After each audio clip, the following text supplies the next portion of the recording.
1983లో రాజకీయ ఆరంగేట్రం చేసిన TDP senior నాయకుడు చింతకాయల అయ్యన్న పాత్రుడు 2024 ఎన్నికల్లో రికార్డు మెజార్టీ రావడాన్ని విశేషంగా చెప్పుకుంటున్నారు. నర్సీపట్నం నియోజకవర్గంలో ఇప్పటి వరకు 23,366 ఓట్ల మెజారిటీకి మించి ఎవరికీ రాలేదు. అలాంటిది అయ్యన్నకు 2024 ఎన్నికల్లో 24,474 ఓట్ల మెజారిటీ లభించింది. వైసీపీ పాలనలో అయ్యన్న అనేక కష్టాలు పడ్డారు. కేవలం 2 సెంట్ల ప్రభుత్వం భూమి తన ఇంటి నిర్మాణంలో కలిసిందని గోడల్ని కూల్చేశారు. అయ్యన్నపై ఎడాపెడా కేసులు పెట్టారు.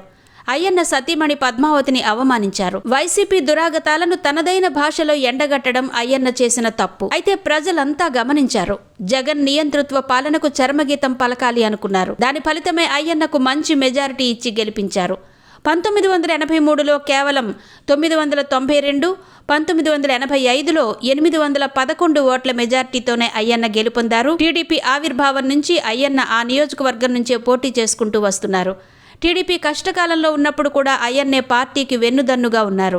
1994లో 21,179 ఓట్ల మెజారిటీని సాధించుకున్న మళ్లీ 1999లో 8,559 ఓట్ల మెజారిటీకి పరిమితమయ్యారు. అయితే తిరిగి 2004లో పుంజుకుని 23,930 ఓట్ల ఆధిక్యతను సాధించారు. 2014లో తిరిగి మెజారిటీ 2,388కి తగ్గిపోయింది. అయితే కూటమి ప్రభంజనంతో మళ్లీ 2024 ఎన్నికల్లో 24,474 ఓట్ల మెజారిటీని సాధించి దట్ ఈజ్ అయ్యన్న అని రుజువు చేసుకున్నారు.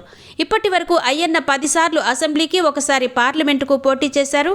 ఎంపీగా గెలిచిన అయ్యన్న అసెంబ్లీకి 7 సార్లు ఎన్నికయ్యారు.